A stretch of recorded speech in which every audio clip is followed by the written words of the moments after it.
بسم اللہ الرحمن الرحیم، السلام علیکم ورحمۃ اللہ وبرکاتہ۔ اللہم صلی علی محمد وعلی محمد، رب اشرح لی صدری ویسر لی امری واحلل عقدۃ من لسانی یفقہوا قولی، آمین۔ خواتین و حضرات، آپ دیکھ رہے کتب آن لائن اور میں ہوں بلال کتب۔ میں اپنے عقیدے کی صرف بات کہہ رہا ہوں کہ مجھے لگتا ہے ایسا کہ اللہ تعالیٰ نے کچھ چیزوں کو کچھ چیزوں پہ افضل بنایا ہے، اور پھر یہ روایتیں بھی بہت ملتی ہیں۔ مثال کے طور پہ بدری صحابہ کا مقابلہ کسی سے نہیں کیا جا سکتا، اور اللہ تعالیٰ نے ان کے اوپر آیتیں جو ہیں وہ نازل فرمائیں۔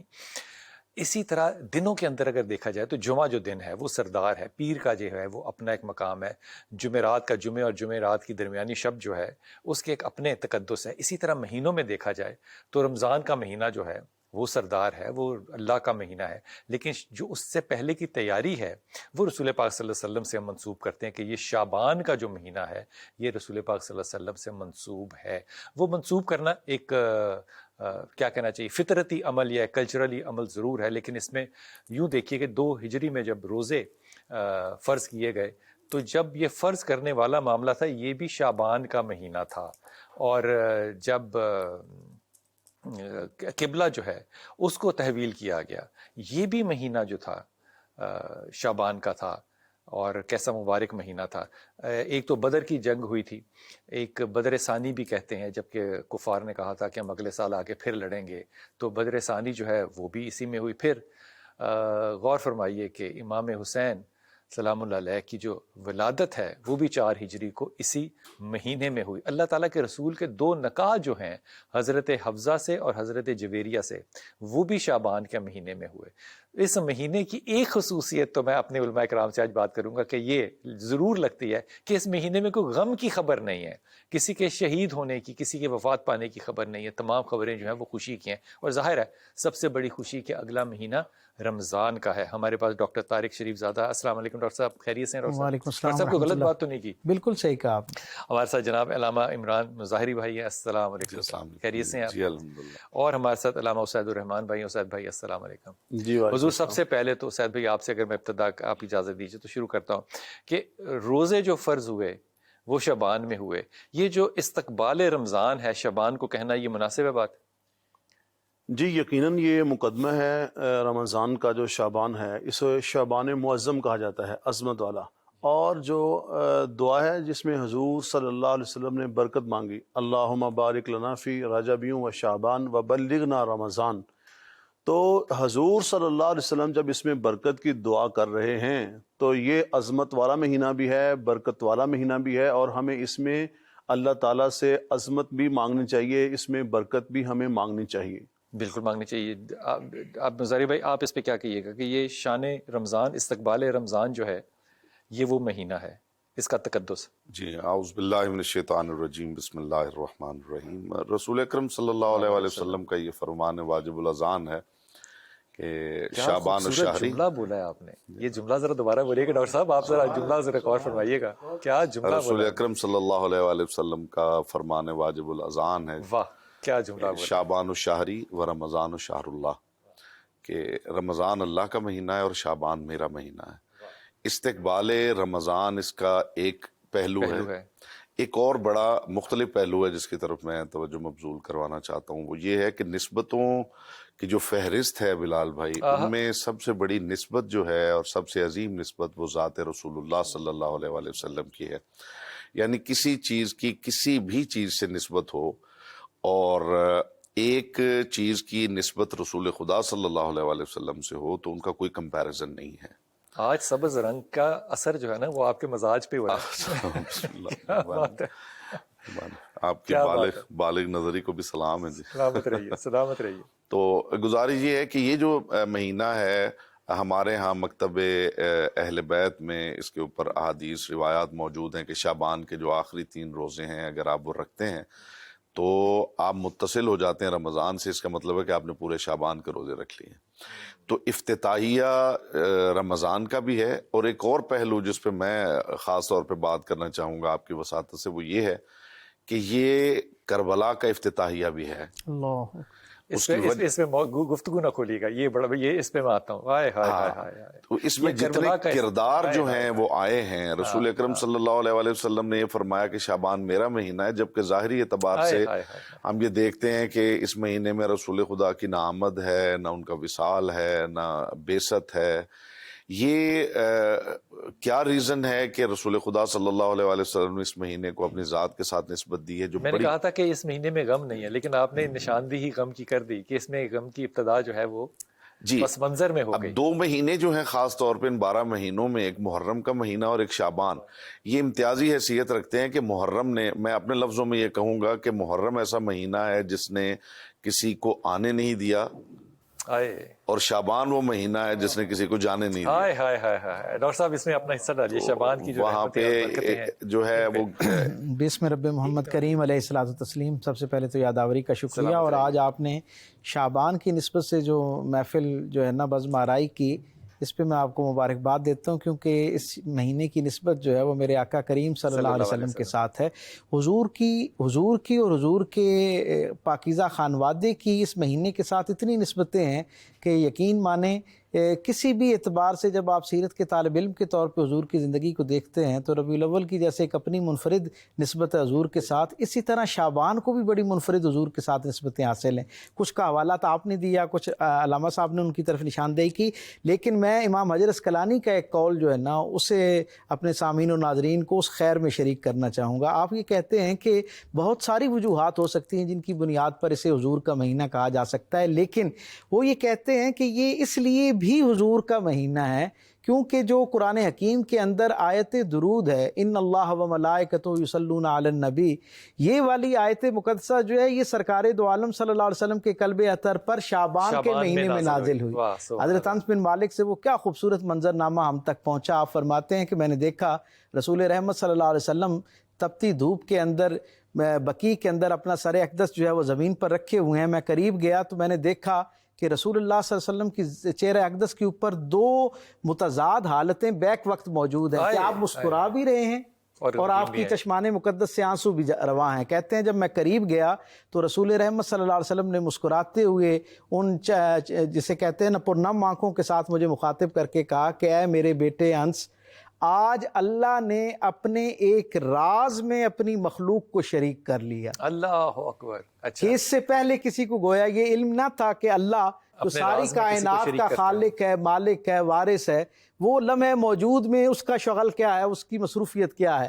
تو وہ کہتے ہیں کہ گویا یہ جو آیت ہے اس کے ذریعے اللہ نے دنیا کو اللہ نے اپنا اس خوبصورت ترین راز میں ساری مخلوق کو شریک کر لیا ہے کہ اللہ ہر دم اپنے فرشتوں کے ہمراہ رسول رحمت صلی اللہ علیہ وسلم پر درود بھیج رہا ہوتا ہے. درود اللہ کا راز تھا. ہاں، یہ اللہ کا خوبصورت راز. پھر اب یہ بھی گفتگو بتائیں کہ راز کب سے تھا؟ اللہ اکبر، جب سے اللہ ہے. جب سے اللہ اور ہے. میں اس میں ایک بہت درود کی نسبت سے صاحبان علم کی مجلس ہے اور ہمارے سننے والے جو ہیں وہ بھی بحمدی تعالیٰ رسول رحمت کی محبت میں ان کے دل بھی مہکتے رہتے ہیں. تو ایک اور اس کا ایک نئے زاویے سے اس پر ایک بات جو ہے وہ ان کی سماعتوں کی نظر کرتا چلوں جو ان کی زندگی میں روشنی کا ذریعہ بنے اور ہمارے لیے قبر کی ٹھنڈک کا ذریعہ بنے. میرے کریم آقا صلی اللہ علیہ وسلم کے پر یہ جو ذکر کا عمل ہے، درود جو ہے، اس کی نسبت اللہ نے اپنی طرف سب سے پہلے کی، پھر فرشتوں کی طرف کی، اور پھر اس کے بعد ہمیں اس کے لیے ترغیب دلائی یا حکم دیا. اللہ جب سے ہے اس وقت سے حضور پر درود پڑھ رہا ہے، اور جب تک اللہ ہے جب تک رہے گا یقیناً اس وقت تک یہ ذکر جو ہے وہ جاری رہے گا. اب آپ یہ دیکھیں کہ یہ کائنات کا ایک لوتا ذکر ہے میرے کریم رسول پر درود پڑھنے کا کہ جس پر زوال نہیں ہے. ایک لمحہ ایسا آئے گا اس سارے عالم امکان کے اندر جس وقت اللہ کی ساری مخلوق جو ہے وہ دم بخود ہو جائے گی، وہ حیات سے محروم کر دی جائے گی، اور اس لمحے میں گویا اللہ رب العزت کے ذاکرین جو ہیں ان کی زبانیں بھی گنگ ہو جائیں گی، وہ بھی چپ ہو جائیں گی، فرشتوں پہ بھی موت آری ہو جائے گی، فرشتوں پر بھی ساری مخلوق پر موت آ جائے گی. لیکن اس لمحے میں جس وقت اللہ کا ذکر بھی ایک لمحے کے لیے موقوف ہوگا، میرے کریم رسول کا ذکر اس وقت بھی زندہ اور جاوید ہوگا، کیونکہ میرے کریم رسول کا رب جو ہے وہ اس کا ذاکر ہے اور وہ اس وقت بھی اس پر درود پڑھ رہا ہوگا. کیا خوبصورت بات کی اسید بھائی کہ وہ ذکر جو ہے اللہم صلی اللہ محمد وآل محمد، یہ درود جو ہے یہ اللہ اس وقت بھی پڑھ رہا ہوگا جب جبرائیل علیہ السلام پہ بھی موت اللہ وارد کر دے گا، اللہ ہر فرشتے پہ موت طاری کر دے گا، لیکن یہ ذکر رہے گا. کیا فکرہ اور دیتا جب ابھی قبلہ نے فرمایا نا، جیسے میں نے بھی عرض کیا کہ یہ جو شعبان ہے جب حضور کا مہینہ ہے تو حضور کے ساتھ ساتھ اس کے جو حوالے ہیں ان میں حضور کے پاکیزہ خانوادے کا ذکر بھی ہمیں ملتا ہے. جس دن آیت درود اتری نا تو اصحاب کو جب یہ خبر ہوئی کہ سرکار دو عالم صلی اللہ علیہ وسلم کی نسبت سے اللہ نے درود پڑھنے کا حکم دیا, جی اسے کہنا ہی آیت درود چاہیے, کیونکہ براہ راست اس میں اللہ نے حکم جو ہے وہ ترغیب دی آپ کو, مجھے اور سرکار دو عالم کی نسبت سے اس راز میں اللہ نے گویا شریک کیا. اصحاب نے آپس میں مشاورت کی کہ اس سے پہلے تک جتنے اعمال اللہ کی طرف سے ہم پر فرض ہوئے ہیں, جن کی فرضیت کا ہم تک جو ہے نا وہ خبرنامہ پہنچا, ان سب کا معاملہ یہ تھا کہ وہ سارے کے سارے اللہ کا امر ہیں, اللہ کا فعل نہیں ہے. یعنی امر ہے, اللہ کا فعل نہیں ہے. یعنی کیا مطلب؟ نماز پڑھنے کا اللہ حکم دیتا ہے آپ کو اور مجھے, اللہ خود نماز نہیں پڑھتا. مجھے اور آپ کو زکوٰۃ کا حکم دیتا ہے, خود زکوٰۃ نہیں دیتا. حج ہمیں کرنے کو کہتا ہے, خود نہیں کرتا. یہ واحد اکلوتا عمل ہے جو اللہ آپ کو کرتا ہے, ہم سب کو کہتا ہے. اس کی مثال فرضیت سے پہلے اپنی مثال پیش کرتا ہے, پھر فرشتوں کی کرتا ہے, اور پھر مجھے اور آپ کو کہتا ہے. اصحاب نے مشورہ کیا, یہ اتنا احتیاط طلب عمل ہے, اتنی احتیاط فرض ہے, احتیاط کا متقاضی یہ فرض ہے کہ کہیں اس کے اندر کوئی کمی بیشی نہ رہ جائے, کیونکہ یہ وہ کام ہے جو اللہ کر رہا ہے. اصحاب نے سوچا کہ اس پر کس سے رہنمائی لی جائے, تو سرکار دو عالم کی پاکیزہ بارگاہ میں حاضر ہوئے. کہا ہے اللہ کے رسول, آپ نے فرض تو ہم تک پہنچا دیا, اب اس کی ادائیگی کا طریقہ جو ہے, الفاظ وہ کون سے ہوں گے جن میں آپ تک یہ درود ہدیہ کیا جائے گا. رسول رحمت نے خاموشی اختیار کی, اور اللہ اکبر. ظہر کی نماز کے بعد اصحاب نے پوچھا, حضور نے خاموشی اختیار کی. عصر کے وقت دوبارہ پوچھا گیا, حضور نے خاموشی اختیار کی. مغرب کی نماز کے بعد حضور صلی اللہ علیہ وسلم جب اپنے اوراد و وظائف کے لیے خاموشی اختیار کیا کرتے تھے, حضور اس میں اصحاب کی طرف چہرہ انور کرتے ہیں اور مسکراتے ہوئے اپنے اصحاب کو مخاطب کر کے وہ جو حدیث قدسی کے ذریعے حضور تک درود کے الفاظ پہنچے تھے نا, وہ حضور نے اپنے اصحاب کو پہنچائے. اور کیا میں نے جو کہا نا کہ یہ شعبان جہاں درود کی نسبت سے حضور کا مہینہ ہے, وہاں حضور کے پاکیزہ گھرانے کا مہینہ بھی ہے, کیونکہ جب درود کے الفاظ آئے تو اس میں جہاں رسول رحمت پر درود پڑھنے کے الفاظ موجود تھے, وہیں پہ اللہم صلی علی محمد ان کے ساتھ وعلی آل محمد بھی موجود تھا. تو گویا اس نسبت سے میرا دل یہ گواہی دیتا ہے کہ شعبان حضور کا مہینہ بھی ہے, اور حضور کے لیے عزت اور تعظیم کا لافانی پیغام لے کر آنے والا مہینہ بھی ہے, اور حضور کے ساتھ ساتھ حضور کے اہل بیت کی تعریف و توصیف سے بھی معطر مہینہ یہ نظر آتا ہے. کیا خوبصورت بات ہے حضور. یہ جو آیت درود ہے اس کو ذرا تھوڑا سا کھولیے گا, اس کے راز و نیاز. یہ بڑی اچھی بات ڈاکٹر صاحب نے کی کہ اللہ نے اپنے راز میں شامل کیا. اللہ نے ایک ہی راز ہے جس میں شامل کیا, سبحان اللہ, ایک ہی راز ہے. دیکھیں بلال بھائی, اس میں بڑی پیاری بات ہو رہی ہے. میں جیسے فرمایا نا کہ بعض اللہ کے امر ہوتے ہیں, بعض اللہ کے افعال ہوتے ہیں, جیسے انہوں نے کہا کہ یہ اللہ کا عمل ہے, اللہ خود کرتے ہیں, یہ جو جس کی طرف نشان عمل ہے اور کہا کرنے کو. جی جی, اس میں خالق اور مخلوق بھی درود پڑتی ہے, اور اس میں ساری مخلوق تمام مخلوقات جو ہیں حضور صلی اللہ علیہ وسلم پہ درود و سلام پڑھتی ہیں. فرشتے آتے ہیں جن کی ایک دفعہ باری آتی ہے, دوبارہ آتی نہیں ہے. اتنا درود. اچھا, مخلوق جو ہے اس کا جو درود ہے اس کی کیفیت کچھ اور ہوگی, خالق کی کیفیت کچھ اور ہوگی. یہ جو ہے یہ جیسے ہم کہہ رہے ہیں نا کہ اللہ تعالیٰ کا حکم ہے, اللہ کا عمل ہے, مخلوق کر رہی ہے, لیکن اللہ تعالیٰ کی جو ذات مبارکہ ہے اس کی جیسے وہ ذات عرفہ و اعلیٰ ہے, اس کی درود کی بھی جو رفت ہوگی, وہ جو شان و مرتبت ہوگی, وہ بالکل جدا ہوگی, وہ بھی جدا ہے. یعنی اس کی جو اللہ تعالیٰ کی رحمت ہے. ہم تو جو درود پڑھ رہے ہیں نا, یہ جو ہم حضور صلی اللہ علیہ وسلم کے اوپر درود و سلام پڑھ رہے ہیں, اس کا فائدہ ہمیں ہو رہا ہے سب سے پہلے. ورنہ ورفعنا لک ذکرک قرآن پاک کی آیت نص ہے, وللآخرۃ خیر لک من الاولیٰ. ہر آنے والا جو دن ہے وہ حضور صلی اللہ علیہ وسلم کی شان, عظمت, رفت وہ تو بلند و بالا ہوتی چلی جا رہی ہے. وہ جو مقام محمود کی جو ہم دعا پڑھتے ہیں اذان کے بعد, تو یہ تمام چیزیں. لیکن درود کے ساتھ ساتھ جو ہماری اپنی جو مناجات ہیں, جو ہماری اپنی حاجتیں ہیں جو پوری ہوتی ہیں, دعا مانگنے سے پہلے درود کی برکت ہے, آخر میں برکت ہے. اور ایک صحابی کو جو وہ عرض کرتے ہیں, یا رسول اللہ میں اتنے وقت میں اپنی مناجات کرتا ہوں, پھر اتنے وقت میں درود پڑھتا ہوں, تو وہ جو روایت ہے بڑھا دو کا لفظ کتنی دفعہ آیا, 3 دفعہ اور بڑھا دو. اب اس میں دیکھیں آخری جو الفاظ تھے, انہوں نے کہا جی پھر اب میں سارا جو وقت ہے وہ درود و سلام ہی پڑھا کروں گا. تو اس کے اوپر حضور صلی اللہ علیہ وسلم جو فرمایا نا کہ بس پھر اللہ تعالیٰ کی ذات ہے وہ کفایت کرے گی، یعنی ہر کام تیرا خود بخود ہی ہونا شروع ہو جائے گا۔ تو یہ جو شعبان المعظم جو ہے، اس میں جہاں پہ ہمیں جو دیگر عبادت کرنی ہے وہاں پہ ہمیں درود و سلام کی بھی اللہم صلی اللہ محمد وآل محمد واپس آتے ہیں اور اس بات کا تذکرہ کرتے ہیں کہ جو قبلہ اول تھا، یہ ویسے تھوڑا سا اختلافی موضوع ہے، میں قبلہ اول خانہ کعبہ کو ہی سمجھتا ہوں، اب یہ میں اپنے عقیدے کی بات کر رہا ہوں، لیکن خانہ کعبہ کی طرف جب سجدہ نہیں کرتے تھے اور قبلہ اول بیت المقدس کی طرف، اب یہ بات کہتے ہوئے میرے سارے رونگٹے کھڑے ہو گئے ہیں کہ آج وہاں پہ جو فلسطین کے ساتھ ہو رہا ہے، ہم اس کو پتہ نہیں کس منہ سے کہتے ہیں قبلہ اول اپنا، وہاں پہ لوگ کر رہے تھے نماز صحابہ رسول پاک صلی اللہ علیہ وسلم کے ساتھ، تو اللہ تعالیٰ نے پھر کیسے فرمایا کہ اے محمد میں تیرے چہرے کو دیکھ رہا ہوں، یعنی کہ تیری نیت کو دیکھ رہا ہوں، تیرے اس دل کی بات کو میں سن رہا ہوں، سمجھ رہا ہوں، اور اس وقت قبلہ کیسے تبدیل ہوا، یہ اسی مہینے کی شان ہے۔ واپس آئیے آپ سے واقعہ عرض کرتا ہوں۔ ڈاکٹر صاحب آپ کی طرف سے توجہ دلواتا ہوں، وہ جو واقعہ ہے اور بخاری شریف میں بھی ہے، اس پہ ذرا تھوڑی سی توجہ کیجیے گا کہ آپ لوگ سجدے میں ہیں، صحابہ پیچھے سارے ہیں، اور اسی وقت جو ہے وہ آیت تحویل قبلہ جو ہے وہ نازل ہوئی، یہ ذرا تھوڑا سا بیان فرمائیے۔ جیسے آپ نے ابتدا میں کہا نا، قبلہ اول کہنے کی نسبت سے بھی ظاہر ہے اس کے اوپر مستحکم اور معروف رائے تو وہی ہے جس میں ہم بیت المقدس کو ہی قبلہ اول کہتے ہیں، اور امت کا ایک جمہور اسی پر ہے، لیکن علمی اعتبار سے دوسری کی گنجائش بھی نکلتی ہے اور اس کی اپنی دلیلیں ہمارے پاس موجود ہیں۔ اس کا سبب یہ ہے کہ قبلہ اول جو ہے، قبلہ جو ہے اللہ کی طرف سے اس کی زمین کے اوپر جو پہلی تخلیق ہے، پہلا اس کا جو بننا ہے وہ خانہ کعبہ ہے، جو آدم علیہ السلام سے بھی ثابت ہے، اور پھر بعد میں آ کے جو اس کا اس وقت کی جو شکل ہے یہ حضرت ابراہیم علیہ السلام کی وہ جو تعمیر کردہ عمارت ہے اس کے قریب تر ہے، اس کے قریب تر یہ شکل ہے جی ہاں، اس میں بھی پھر یہ ظاہر ہے، یہ پھر اس کا ایک تسلسل، اس کی اپنی ایک تاریخ موجود ہے۔ سرکار دو عالم صلی اللہ علیہ وسلم جس وقت مکے کے اندر رہتے ہوئے نماز ادا کیا کرتے تو حضور اس کا اہتمام اس انداز میں فرماتے کہ گویا آپ کے سامنے کعبہ اللہ ہوتا، یعنی مکے والا کعبہ ہوتا، اور اس کی سمت اس انداز میں ہوتی کہ بیت المقدس کی طرف بھی، یعنی ایک وقت میں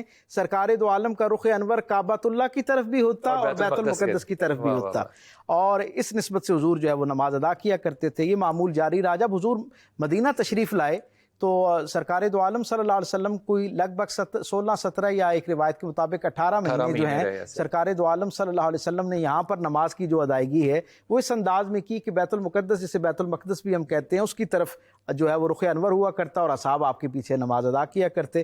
انفرادی نماز میں بھی حضور کا یہی معمول تھا، جماعت میں بھی ایسے تھا، اصحاب بھی جماعت میں حضور کے پیچھے پڑھتے تب بھی ایسے پڑھتے، اجتماعی طور پر حضور کی ایبسنس میں پڑھتے تب بھی ایسے ہی پڑھتے، اور انفرادی نماز میں بھی اپنی جو مفرد نماز ہے اس کے اندر بھی یہی بیت المقدس جہاں پہ کہ آج ہمیں مار پڑ رہی ہے۔ اللہ اکبر، بالکل ایسے ہی بڑا ایک تکلیف دہ ایک پہلو ہے امت کے لیے، اور میں تکلیف سے زیادہ شرمساری کا پہلو ہے، اور اللہ تعالیٰ ہم سب کی خطاؤں کو درگزر فرمائے اور ہمیں نسبتاً کم شرمندگیوں کے ساتھ اپنے پاس بلائے۔ ہم جب یہاں سے جائیں تو اس اعتبار سے بھی جو شرمندگی ہے اس میں کچھ کمی ہو جب ہم اللہ کی بارگاہ میں پہنچے۔ میں عرض کر رہا تھا سرکار دو عالم صلی اللہ علیہ وسلم جس وقت مسجد، جسے مسجد قبلتین آج ہم عرف عام میں کہتے ہیں، حضور یہاں موجود تھے، دو قبیلوں کے درمیان کوئی معاملہ تھا، اسے درست کروانے کے لیے، صلح کے لیے حضور وہاں گئے تھے، اور اس کے بعد حضور وہاں پر موجود تھے۔ ظہر کی نماز کا وقت تھا، 4 رکعت ہوا کرتی، ہم سب جانتے ہیں۔ سرکار دو عالم جب دوسری رکعت میں تھے تو حضور کے قلب اطہر میں خیال جاگا کہ کیوں نہ جو میری امت کا قبلہ ہے وہ اللہ کی اذن سے جو ہے وہ کعبۃ اللہ کی طرف ہو جائے،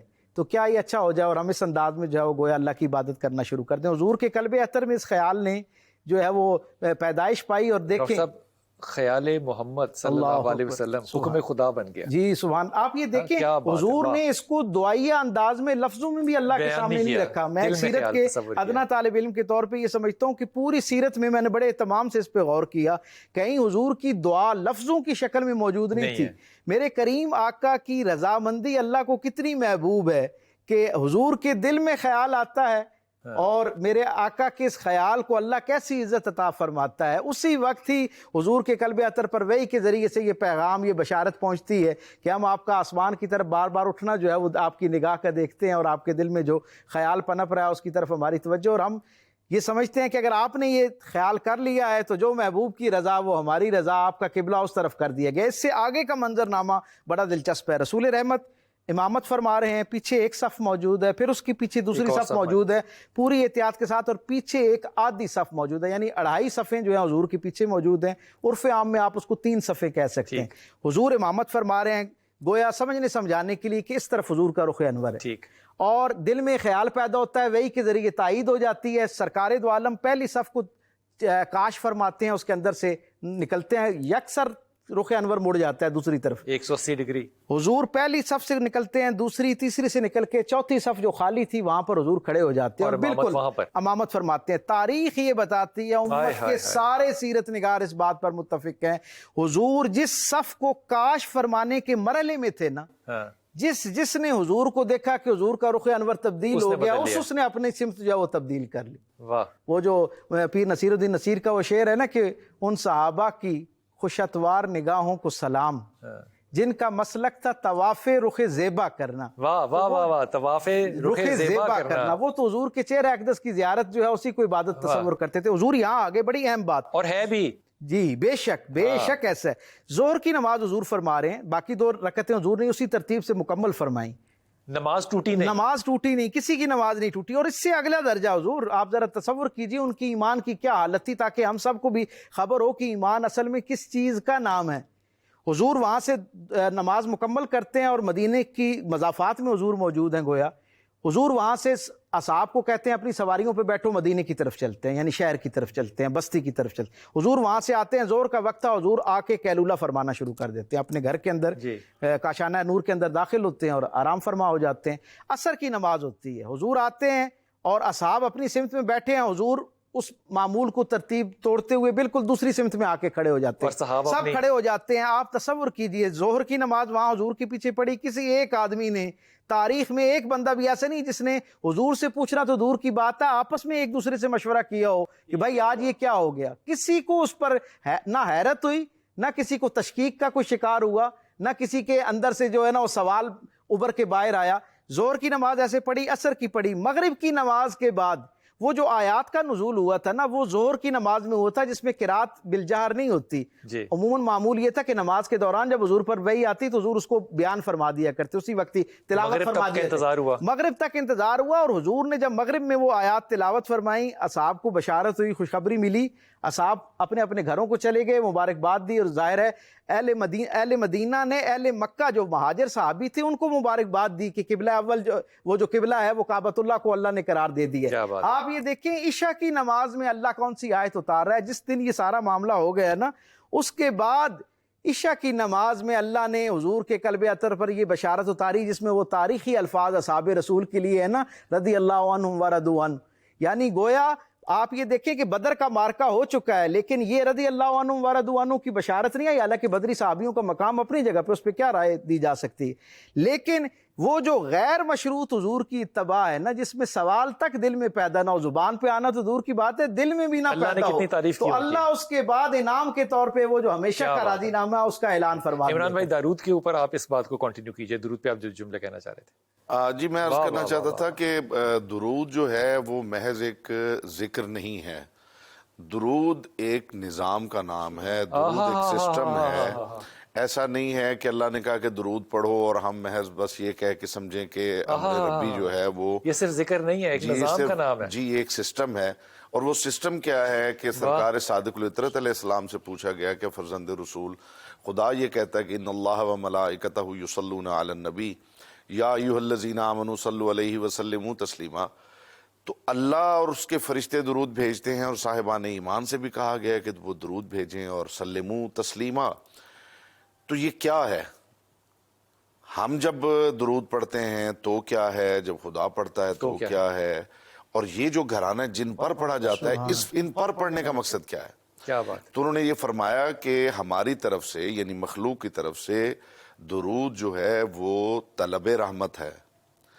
خدا کے درود کا مطلب ہے عطائے رحمت، اور جو اس گھرانے پہ نازل ہو رہا ہے اس کا مطلب ہے تقسیم رحمت. کیا بات ہے، واہ واہ واہ واہ واہ. یہ پھر سے وجہ یہ ہے، واہ واہ واہ، یعنی ہماری طرف سے دعائے رحمت ہے، خدا کی طرف سے عطائے رحمت ہے، اور جو خود پیکر رحمت ہے اس کی طرف سے تقسیم رحمت ہے. کیا خوبصورت بات. اس کی وجہ یہ ہے کہ جو خود پیکر رحمت ہے، ظاہر ہے اسے رحمت کی ضرورت نہیں ہے کہ اس کے لیے رحمت طلب کی جائے. واہ واہ واہ. جب آپ یہ کہتے ہیں کہ پروردگار رحمت نازل کر کس پر؟ محمد و آل محمد پر، تو رسول اکرم صلی اللہ علیہ وآلہ وسلم کی ذات ذی صفات جو ہے وہ تو خود پیکر رحمت ہے، مجسم رحمت ہے، اور وہاں ایسا نہیں ہے کہ وہاں کچھ گنجائش ہے کہ پہلے رحمت کم ہے اور پھر جو ہے وہ آہستہ آہستہ اس میں رحمت شامل ہوگی، بلکہ وہ ایک سیچوریٹڈ جسے کہتے ہیں نا وہ کیمسٹری کی لینگویج میں، کہ ایک ایسی ذات ہے کہ جس میں میں یہ سمجھتا ہوں کہ اضافے کی بھی گنجائش خدا نے نہیں چھوڑی۔ واہ واہ واہ۔ تو وہاں پہ رحمت کا نزول جو ہے اس کا مقصد، پھر انہوں نے سمجھایا کہ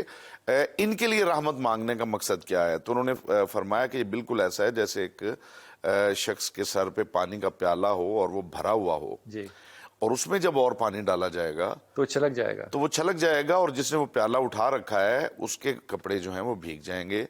ان کے لیے رحمت مانگنے کا مطلب یہ ہے کہ رحمت پروردگار اگر براہ راست مخلوق پہ اترتی تو یہ متحمل نہیں تھی اس رحمت کی۔ ہائے ہائے ہائے ہائے ہائے، واہ ذات مصطفیٰ صلی اللہ علیہ وآلہ وسلم پہ اس رحمت کے نزول کا مطلب ہے کہ بقدر استحقاق سب میں رحمت تقسیم ہو۔ یہ ہے وہ طریقہ جس کو کہ ہم اپنی زبان میں اپنے عقیدے کے مطابق کہتے ہیں وسیلہ۔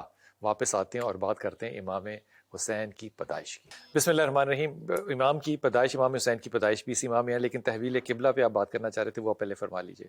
دیکھیں جو تحویل قبلہ ہے نا، اگر اس پہ غور تحویل کیا قبلہ سے جائے مطلب ہے قبلے کا رخ اور رخ بدل گیا۔ جی جی، حضور صلی اللہ علیہ وسلم جب مکہ مکرمہ میں ہیں تو اس وقت بیت اللہ سامنے ہے اور بیت المقدس، جب مدینہ میں آتے ہیں تو پھر بیت المقدس پہلے، بعد میں بیت اللہ شریف۔ اس میں دیکھیں مکہ مکرمہ کے اندر تو کفار و مشرکین تھے جن میں لوگ ایمان لے آئے، حضور صلی اللہ علیہ وسلم کے صحابہ بن گئے، جی اور مدینہ کے گرد و نواح میں یہود آباد تھے۔ ٹھیک، قبیلے تو تھے۔ جی، اہل مکہ کی جو محبت تھی، نسبت تھی، وہ بیت اللہ کی طرف تھی، ٹھیک اور جو اہل یہود تھے ان کی نسبتیں بیت المقدس کی طرف تھی۔ ٹھیک۔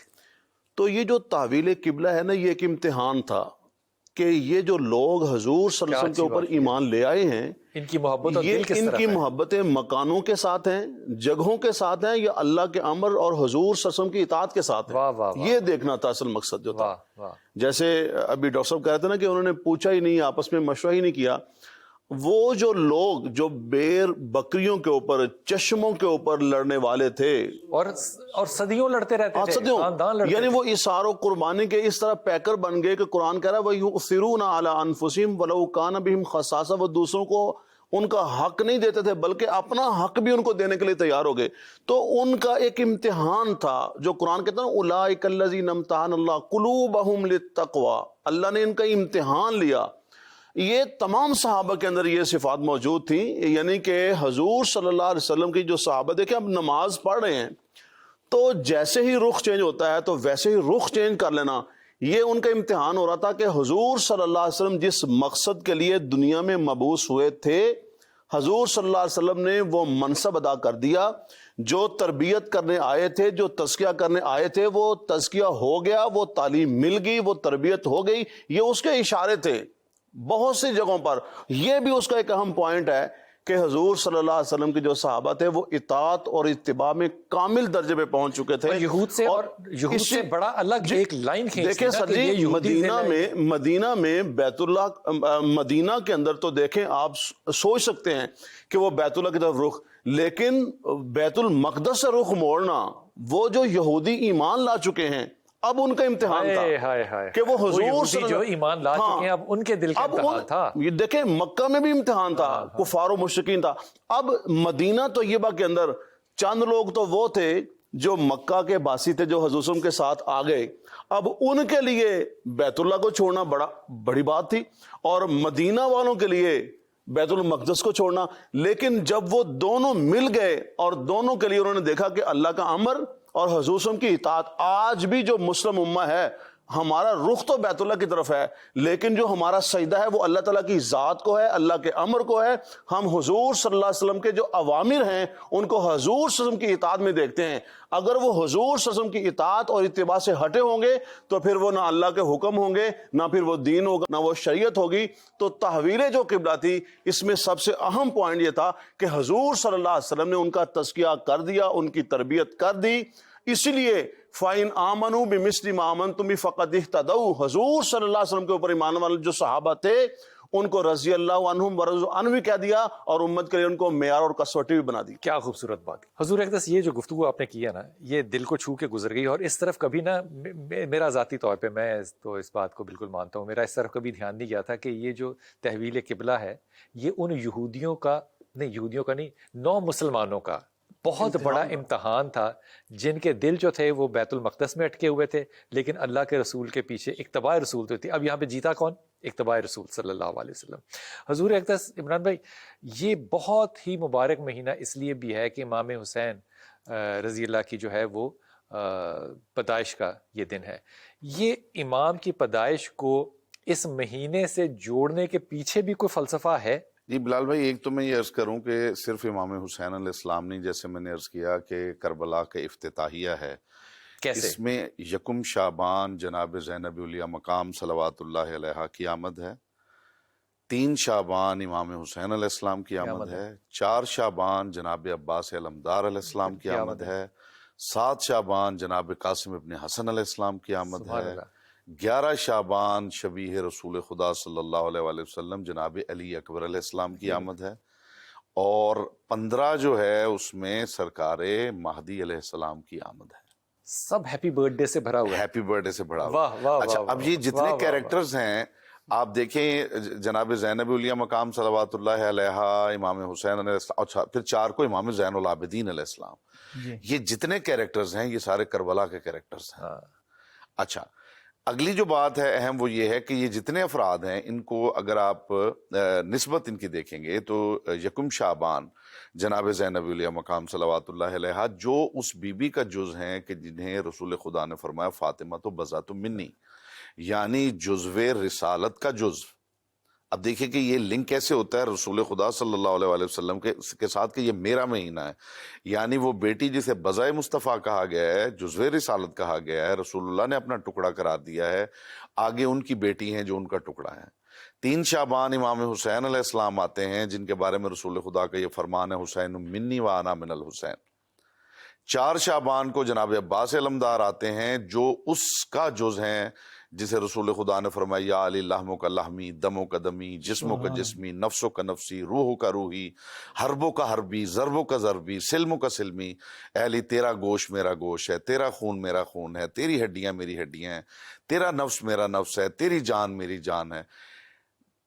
4 شعبان کو سرکار زین العابدین, 5 شعبان کو سرکار زین العابدین علیہ السلام جو کہ کربلا کا ایک اہم کریکٹر ہے, جو امام حسین علیہ السلام کا جز ہیں جنہیں رسول خدا نے فرمایا کہ حسین منی و انا من الحسین. 7 شعبان جناب قاسم ابن حسن علیہ السلام جن کے بارے میں رسول خدا نے فرمایا حسن منی و انا من الحسن. 11 شعبان, اب یہ خانوادہ رسالت مآب صلی اللہ علیہ وآلہ وسلم ہے, یہ آل رسول ہیں جن کے بارے میں ہم یہ بات کر رہے ہیں کہ درود جو ہے اس کا جب تذکرہ ہوتا ہے تو صرف ذات مصطفیٰ پہ رکنا جو ہے اسے رسول خدا نے منع فرمایا ہے کہ میری آل کو اس سے جدا نہ کرو, درود بترا نہ پڑھو, مجھ پہ کٹا ہوا درود نہ پڑھو. اس کا مطلب ہے کہ آل مصطفیٰ صلی اللہ علیہ وآلہ وسلم کی جو اہمیت ہے اسے خود رسول خدا نے اجاگر کیا. اور جیسے ہم نے یہ کہا کہ رمضان جو ہے اس کا یہ ابتدائیہ ہے, اس کا مقدمہ ہے, اسی طرح کربلا کا یہ مقدمہ ہے, کربلا کا افتتاحیہ ہے, جس وجہ سے چونکہ کربلا میں دین پیغمبر صلی اللہ علیہ وآلہ وسلم بچ رہا ہے, اس کی حفاظت ہو رہی ہے. اور اسی لیے جو مقدمہ ہے شعبان کو قرار دیا گیا کہ وہ سارے کیریکٹرز اس مہینے, وہ جو انوار شعبان کی برسات ہے اس کا ڈائریکٹلی تعلق رسول خدا صلی اللہ علیہ وسلم سے ہے. یہاں میں ایک بات عرض کرنا چاہتا ہوں بلال بھائی, وہ یہ کہ رسول خدا صلی اللہ علیہ وسلم تشریف فرما تھے اور ایک بندے نے یہ سوال کیا, یہ بڑا معقول سوال, بڑا لاجیکل سوال, اور جواب مصطفیٰ ہی دے سکتے ہیں, کسی بندے کے بس کا روگ ہی نہیں ہے. تو بندے نے کھڑے ہو کے پوچھا کہ یا رسول اللہ کیا وجہ ہے کہ جتنی محبت ہم اپنی اولاد سے کرتے ہیں ہماری اولاد اتنی محبت ہم سے نہیں کرتی. تو رسول خدا نے فرمایا اس لیے کہ وہ تم میں سے ہیں, تم ان میں سے نہیں. اور پھر رسول یہ جو اہم بات ہے, رسول خدا نے فرمایا کہ وہ تم میں سے ہیں, تم ان میں سے نہیں ہو. اس کے بعد رسول خدا نے فرمایا حسین منی و انا من الحسین, حسین مجھ سے ہے, میں حسین سے. کیا بات ہے, یہ محبت کا یعنی یہ نسبت جو ہے اتنی سٹرونگ جو ایک بانڈ ہے، ایک اتنی مضبوط نسبت ہے رسول اکرم صلی اللہ علیہ وآلہ وسلم کی اپنی آل کے ساتھ کہ آل مصطفیٰ جو ہیں وہ ان کے ذاتی کیریکٹرز کیا ہیں وہ زمانہ جانتا ہے.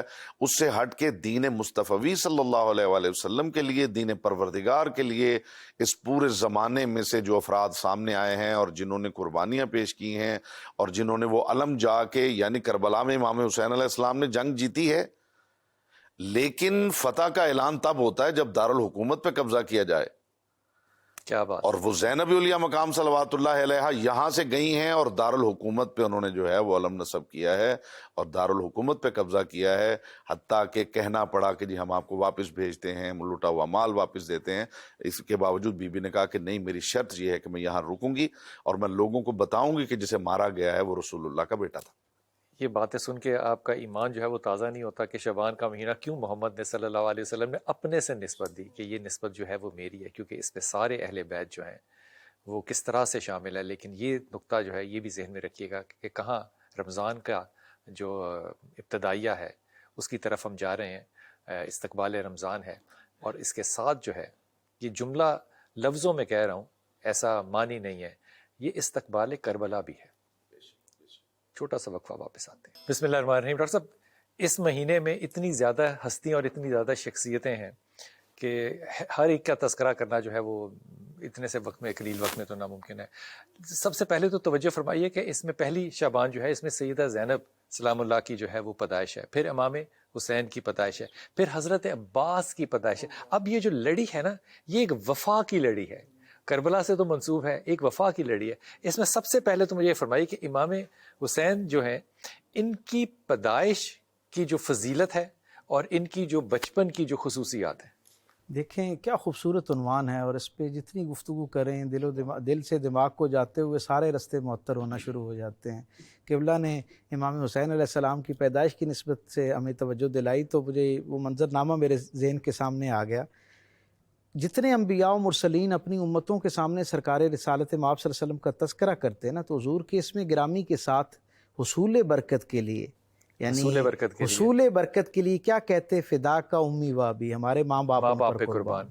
اصحاب رسول جتنا حضور کا تذکرہ کرتے، حضور کی موجودگی میں مخاطب کرنے کا شرف پاتے یا حضور کی غیر موجودگی میں، حضور کے اسم گرامی کے ساتھ کیا کہتے؟ فدا کا امی و ابی، ہمارے ماں باپ ان پر قربان ہوں.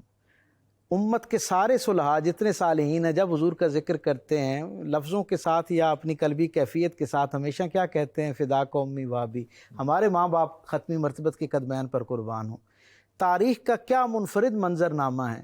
آپ دیکھیے ام فضل جو ہیں جب آ کے خبر کرتی ہیں سرکار ختمی مرتبت کو کہ آپ کی شہزادی کے ہاں دوسرے شہزادے جو ہیں ان کی پیدائش ہوئی ہے، حضور تشریف لاتے ہیں، حضرت امام حسین علیہ السلام کو اپنے ہاتھوں پر اس دستہ کرم کے اوپر جو ہے نا لیتے ہیں، اور پھر کیا تاریخ بتاتی ہے کہ آپ آنکھ نہیں کھول رہے.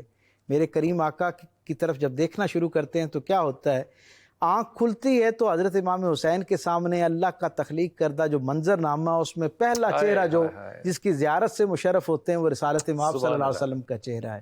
خوراک ملتی ہے، جو پہلی خوراک جس میں عطر کے اندر جاتی ہے وہ میرے اور آپ کے کریم آقا کی وہی میں دھلی ہوئی زبان کے ساتھ جو مسک کیا جانے، مسک کرنے کا زبان، کیا اس زبان کا جو لعاب مقدس ہے اس سے جو ہے پہلی خوراک پائی جاتی ہے. اور پھر تاریخ میں کہتا ہوں آسمان کی متبرک آنکھوں نے وہ منظرنامہ اپنے اندر محفوظ کر لیا، اور اللہ ان سب کی قبروں کو نور سے بھر دے جنہوں نے یہ منظرنامہ ہم تک پہنچایا اور اس خیر میں ہمیں شریک کیا. میرے کریم آقا نے جب حضرت امام حسین کو اپنے ہاتھوں پہ اٹھایا نا، تو اللہ نے ان کی پیدائش سے لے کے کربلا تک کے گویا سارے جو منظرنامے تھے نا ان کے حجابات اٹھا دیے. اور حضور نے جب اس آخری منظرنامہ کو گویا چشم تصور سے دیکھا ہوگا تو اس کے بعد حضور کی زبان سے یہ نکلا، جناب فاطمہ الزہرا سلام اللہ علیہا کو مخاطب کر کے حضور نے فرمایا کہ یا بنیا، اے میری بیٹی، فدا کا امی و ابی، میرے ماں باپ آپ پر قربان ہوں. آپ تصور کریں کہ حسین ابن علی اس امت کے لیے اور حضور کے لائے ہوئے پیغام کے لیے اور خود رسول رحمت کی زندگی میں ان کی اہمیت کیا ہوگی کہ حضور ان کی پیدائش پر مسرت کا اظہار کرتے ہیں اور کیا کہتے ہیں کہ میرے ماں باپ آپ پہ قربان ہوں. یہ وہ حسین ہیں جن کا نام اللہ حضور کی زبان سے رکھوا رہا ہے. جن آپ دیکھیں عربوں کے ہاں، میں ہمیشہ یہ کہا کرتا ہوں، حسن اور حسین دونوں، جی دونوں کے نام. آپ یہ دیکھیں عربوں کے ہاں یہ رواج تھا کہ جب کوئی بچہ پیدا ہوتا ہے نا تو اس عقیقے کا رواج کسی نہ کسی انداز میں ان کے یہاں موجود تھا، خوشی کے اظہار کا کھانا جو ہے وہ ان کے یہاں موجود تھا، لیکن کون کیا کرتا تھا؟ یا باپ کیا کرتا تھا، باپ موجود نہ ہوتا تو دادا کیا کرتا تھا۔ تاریخ میں یہ بھی ایک منفرد مثال ہے اور شاید پہلی مثال ہو عربوں کے ہاں اس طرح کسی نامور شخصیت کی پیدائش کے حوالے سے کہ ان کے والد گرامی جناب علی کرم اللہ وجہ الکریم موجود ہیں، لیکن حضرت امام حسین علیہ السلام کی پیدائش سرکار دو عالم کے لیے اتنی خوشی کا باعث ہے کہ حضور ان کی خوشی میں کیے جانے والی جو دعوت ہے، ضیافت ہے، اس کا عقیقہ جو ہے وہ خود فرما رہے ہیں۔ تو اس سے اندازہ ہوتا ہے کہ وہ جو بہت دیر تک حضور کے ساتھ آپ کی وہ جو ایک لافانی نسبت رہنی ہے، حضور کے پیغام کے ساتھ آپ کی ایک لافانی نسبت رہنی ہے، اس کا آغاز سرکار دو عالم صلی اللہ علیہ وسلم خود اپنے دہن کا کوئی تاثیر تو ہوگی نا، جو کہ حضور ایک شعبان کے اندر شبوں میں تنہائی میں ایک تو اللہ سے مکالمہ کرنا چاہیے۔ کوئی خاص عبادات بھی ہیں جو مخصوص ہیں اس ماہ کے لیے؟ ایک تو بلال بھائی میں اپنا حصہ ڈالنا چاہتا ہوں، چونکہ بات ہو رہی ہے حضور صلی اللہ علیہ وسلم کے صحاب کی، ان کے اہل بیت کی۔ بے شک۔ تو حضور صلی اللہ علیہ وسلم کی جو سیرت طیبہ ہے جی، اس کو کامل درجے میں حضرات صحابہ اکرام نے اور اہل بیت اعظام رضوان اللہ تعالی علیہم اجمعین نے اپنایا ہے، اور یہ قرآن کریم کی نصوص سے یہ باتیں ہمیں یعنی کہ ہمیں اس میں شامل بھی ہیں اور ہمیں ملتی بھی ہیں، یعنی اللہ تعالیٰ خود بیان فرما رہے ہیں۔ تو اصل میں اس میں ہمارے لیے سبق درس یہ ہے کہ ہم ان کی سیرتوں کو پہلے پڑھیں پھر ان کو اپنائیں، حضور صلی اللہ سمجھیں اور اپنائیں۔ جیسے حضرات حسنین کریمین کا بھی ذکر ہو رہا ہے رضوان اللہ تعالی علیہ اجمعین، ان کا مقام، شان، منصب کیا تھا، اطاعت کیسی تھی، اتباع کیسی تھی۔ تو اطاعت اور اتباع کے ساتھ ہی ہم زندگیوں میں، اس زندگیوں میں بھی اور آخرت میں بھی کامیابی کا ہمارا دارومدار اسی کے اوپر ہے، اطاعت اور اتباع کے اوپر۔ دوسری بات، شعبان المعظم کی جو رات ہے اس میں میں سمجھتا ہوں کہ 3-4 کام بڑے اہم ہیں جو کرنے والے ہیں۔ پہلی بات تو یہ اس میں ہم نوافل پڑھیں، کیونکہ 17 صحابہ سے یہ جو شعبان المعظم کی یہ جو شب قدر کی جو رات ہے اس کے اوپر روایات ملتی ہیں۔ میں سمجھتا ہوں کہ اسلام میں افراط و تفریط کا بعض لوگ شکار ہیں، بعض لوگ اعلان کہتے ہیں کچھ بھی نہیں ہے، اور بعض لوگ اس طرح ڈھول ڈمکے اور یہ بہت ساری جو کچھ خرافات ہوتی ہیں اس طرف چل جاتے ہیں۔ شب بارات کی بات جی جی، تو میں یہ سمجھتا ہوں کہ جو 17 جو روایات ہیں اگر ان میں کوئی ضعیف بھی ہوں، لیکن بہت ساری جو ضعیف روایات جب بہت سے طرق سے آ جاتی ہیں ان کا ذوف ختم ہو جاتا ہے۔ تو اس کے اندر یقیناً 1400 سال سے امت یہ بات قرآن میں، احادیث میں حضور صلی اللہ علیہ وسلم کی جو اطاعت کے ہمیں سبق ملتے ہیں۔ شب جو برات ہے، بعض مفسرین نے تو اس کو لیا ہے قرآن پاک کی آیت سے جو ہے جو لیلۃ مبارک کے الفاظ آتے ہیں، بعض نے اسے شب قدر سے تعبیر کیا، لیکن احادیث مبارکہ میں شب قدر کا، شب برات کا ذکر بھی ہے، اور حضور صلی اللہ علیہ وسلم کے جو ام المومنین سیدہ عائشہ صدیقہ رضی اللہ تعالیٰ عنہ کی روایت، اور اس طرح حضرت علی المرتضیٰ رضی اللہ تعالیٰ ان کی روایت جو ہیں کہ رات میں عبادت کی جائے، دن میں نفلی روزہ رکھا جائے، اور شعبان المعظم میں حضور صلی اللہ علیہ وسلم کثرت کے ساتھ روزے رکھا کرتے تھے، یعنی کہ ایام بیض کے روزے ہیں، پھر 3 جو سنت میں جو روزے ہیں، اس طرح حضور صلی اللہ علیہ وسلم سوموار کا روزہ رکھتے تھے، جمعرات کا رکھتے تھے۔ تو اس میں کوئی قباحت نہیں ہے کہ اگر ہم رات میں نفلی عبادت کریں، دن میں روزہ رکھیں، فرض واجب نہیں ہے، لیکن اگر کوئی نوافل میں رکھتا ہے تو اسے رکھنا چاہیے۔ اور رات میں ایک تو ہمیں نوافل کی کثرت کرنی، اور اس میں کوئی مخصوص طریقہ کار نہیں ہے، جو جتنی آپ عبادت بندگی کر سکتے ہیں، اتنی خوشی کے موقع ہیں اپنی استطاعت کے مطابق انفرادی طور پر، اور دوسرا تلاوت کی جائے، تیسرے نمبر پر تسبیحات کی جائیں، اور چوتھے نمبر پر دعائیں پڑھی نہ جائیں، دعائیں مانگی جائیں۔ دعائیں پڑھی نہ جائیں، دعائیں مانگی جائیں۔ اور اس میں 2 باتیں بڑی اہم، ایک تو جس طرح قبلہ نے بڑی صحیح نشاندہی کی کہ افراط و تفریط سے بچنا چاہیے، اور میں یہ سمجھتا ہوں کہ نمازوں اور نوافل کے اعتبار سے جو ترتیب اور اس پہ ہم زیادہ فوکس کر رہے ہیں، تو میں سمجھتا ہوں اتنا ہی اگر خشوع اور خضوع پر فوکس کیا جائے تو شاید زیادہ برکات حاصل کی جا سکتی ہیں، اور جہاں باقی دعائیں مانگی جائیں وہاں پر رمضان کے لیے اللہ سے قوت، استطاعت اور توفیق کی دعا بھی مانگنی چاہیے کہ وہ جو ایک لافانی خزانہ رحمت کا، برکت کا، مغفرت کا، جہنم سے نجات کا جو ہمیں اگلے چند دنوں میں میسر آنے والا ہے، اللہ اس سے ہمیں مستفید ہونے کی توفیق عطا فرمائے۔ وقت بالکل ختم ہو گیا، صرف ایک اپنی اطلاع کے لیے بات کر رہا ہوں، یہ کتنا خوبصورت وقت ہوگا کہ انسان ایک دوسرے کو مبارک دے، اور وہ مبارک انسان دے کس کو رہا ہے؟ نبی پاک صلی اللہ علیہ وسلم کو، یا رسول اللہ صلی اللہ علیہ وسلم آپ کے گھر یہ ولادت ہوئی، یا رسول اللہ آپ کے گھر یہ ولادت ہوئی، یا رسول اللہ آپ کے گھر یہ ولادت ہوئی. یہ خوشی کے موقع ہیں، اور پھر یہ شکر گزاری کے موقع. اور سب سے بڑا شکر کیا ہے کہ آنے والا مہینہ جو ہے وہ آپ کی بخشش کا ہو سکتا ہے. اس صورت میں صرف جس صورت میں اللہ تعالیٰ نے روزے رکھنے کا جیسے حکم فرمایا ویسے ہی رکھے جائیں. لیکن اس موضوع پہ پھر بحث ہوگی کہ ہم رمضان میں کیا کرتے ہیں اور ہمارا استقبال رمضان کیسا ہوتا ہے اور رمضان ہم کیسے گزاریں گے. یہ اگلی دفعہ انشاءاللہ. اپنی دعا میں یاد رکھیے گا. اللہ آپ کو آسانیاں دے اور آسانیاں بانٹنے کی توفیق عطا فرمائے.